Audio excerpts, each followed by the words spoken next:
Brasileiro nato e naturalizado. Tem diferença. Um já nasceu brasileiro, o outro adquire a nacionalidade. Mas a Constituição veda qualquer tratamento desigual. Então, nato e naturalizado são dois brasileiros iguais, com os mesmos direitos, mesmas prerrogativas. Mas há exceção. As exceções dadas pela própria Constituição Federal. Por exemplo, tem cargos da República que somente natos, aqueles que nasceram brasileiros, podem ocupar. Por exemplo, presidente e vice-presidente da República, presidente da Câmara dos Deputados, do Senado Federal, ministro do STF, carreiras diplomáticas, Forças Armadas e ministro de Estado da Defesa. Defender o patrimônio nacional, defender a nação, só se for brasileiro nato. A administração pública, ela é o grande meio da nação transformar a realidade social. E é aí que é usado o nosso dinheiro. E para fazer isso você tem regras, mas essas regras respeitam princípios, como se fossem sóis que iluminam as outras regras. E você vai ter simplesmente 5 sóis, que são os princípios da administração pública, que para tornar tudo limpo, tudo alvo, tudo com frescor da limpeza, do bem público. Por isso que a gente brinca que é o LIMP.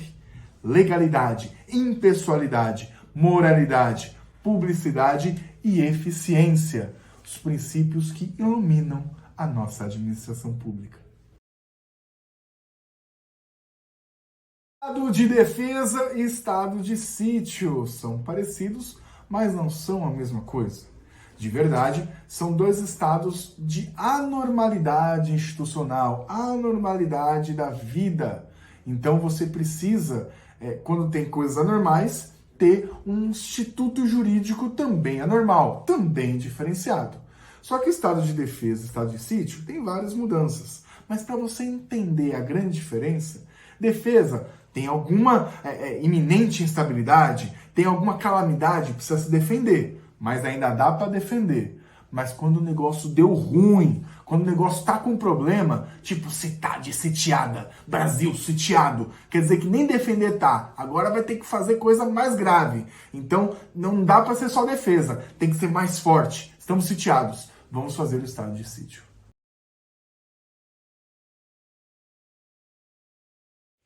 Num passado não muito distante, o STF estava meio cabreiro, porque tinham decisões que não estavam sendo cumpridas, ou entendimentos consolidados no STF que não estavam sendo cumpridos. E criaram a tal da súmula vinculante, que era uma decisão jurisprudencial, na verdade, uma jurisprudência consolidada que os tribunais tinham que e têm que cumprir, observar nas suas decisões. Mas essa súmula vinculante, ela acontece uma vez e está para sempre? Não, ela pode mudar. E a regra para criar a súmula vinculante, cancelar ou modificá-la é muito simples. O STF, por 2/3 do voto, pode aprovar. Pode ser de ofício, ou seja, os próprios ministros vão ter essa ideia, ou a requerimento. Requerimento de algumas pessoas importantes, que numa próxima dica a gente fala.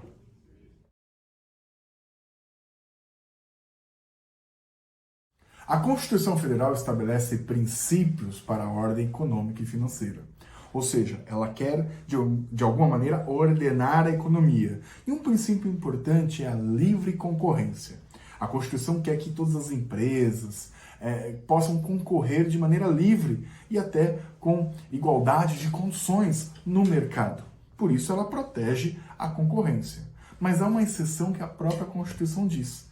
Ela estabelece tratamento de favorecimento, tratamento favorecido para empresas de pequeno porte. Ou seja, a Constituição dá um comando, que ela quer empresas de pequeno porte, que tenham sede aqui no Brasil, e que a gente pode dar tratamento diferenciado, regimes tributários diferenciados, prerrogativas em licitações, e toda uma ordem de favorecimentos para incentivar as empresas de pequeno porte.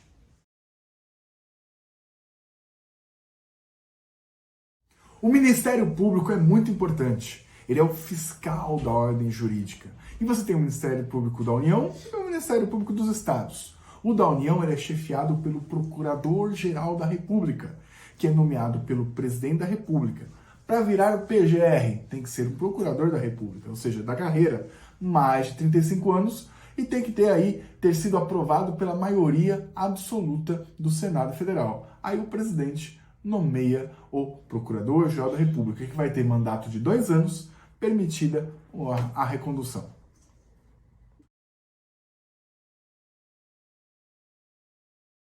Você conhece a cláusula de reserva de plenário? Quando o tribunal tem que decidir alguma causa que tem uma questão de inconstitucionalidade, se ele quiser declarar inconstitucional uma lei, não pode ser a Câmara, não pode ser o órgão fracionário. Tem que mandar ou para o Pleno, né, ou para o Tribunal Especial, para o órgão especial do Tribunal. Isso você já sabe. Mas tem alguma hipótese que não precisa mandar para o órgão especial, não precisa mandar para o Tribunal Pleno? Tem sim. Por exemplo, se o tribunal pleno ou especial já decidiu sobre aquilo. Não tem que ficar toda vez mandando a mesma inconstitucionalidade. E se o STF já decidiu aquilo pelo seu plenário, também não precisa. Aí o órgão fracionário pode decidir aquela causa entendendo pelaquela lei ser inconstitucional.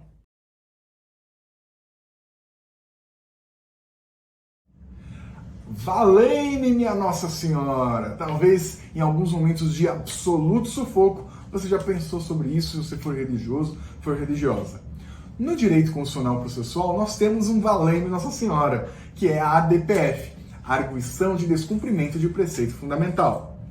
Nada mais é do que quando não coube uma ADI, uma ADC, mas você quer fazer o controle de constitucionalidade abstrato lá perante o STF, diretamente, por via direta, atacando a constitucionalidade ou defendendo a constitucionalidade, e você não puder, pelo objeto, por algum motivo, você vai se valer, valei-me ADPF.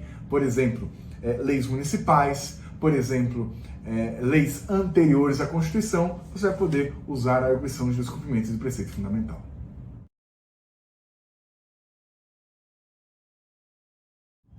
No federalismo, você tem competências legislativas para cada ente federado. No Brasil não é diferente. Tem competências da União, dos estados, dos municípios e de todos juntos. As competências privativas da União, ou seja, só a União pode legislar sobre determinados assuntos, é aquele famoso capacete PM. O que você precisa recordar para esse exame é que foi incluído mais um tema, que é a proteção e tratamento dos dados pessoais. Proteção e tratamento de dados pessoais. É uma competência somente da União para legislar.